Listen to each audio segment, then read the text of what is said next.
Several centuries ago, the most common form of swearing was religion.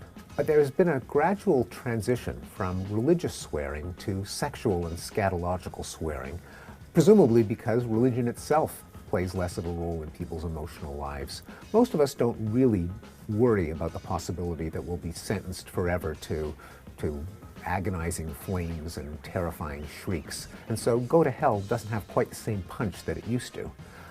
Instead, people have substituted sexual words and scatological words in the same frames that used to be religious. Close the damn door turned into close the f***ing door.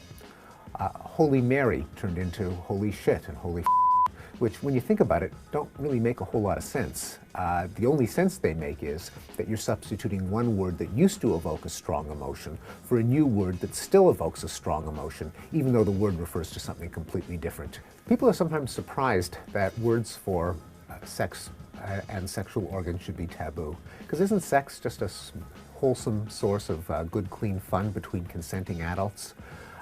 Well, sometimes it is, but if you look at the full sweep of human sexuality, very often it isn't. There's also rape, there's harassment, there's illegitimacy, there's jealousy, there's cuckoldry, there's incest, there's child abuse. An awful lot of sex is not so wholesome. It's not surprising that we continue to have strong emotions about it, and therefore it's not surprising that words for sex should also be tainted. Swearing can change the language, because if an innocent word sounds too much like a swear word, people will avoid it if they don't want to be seen as swearing. So words like cock for rooster, or pussy for a juvenile cat, or ass for donkey are falling out of American English because people think they might be sound too close to swear words. And I think the same thing is happening to the word niggardly, which has nothing to do with the racial slur against African Americans, but rather comes from an Old Norse word meaning stingy. But nonetheless, people are so offended by it that a guy in Washington working for the city about 10 years ago lost his job because he described his budget as niggardly, and the staff thought he was making a racial slur.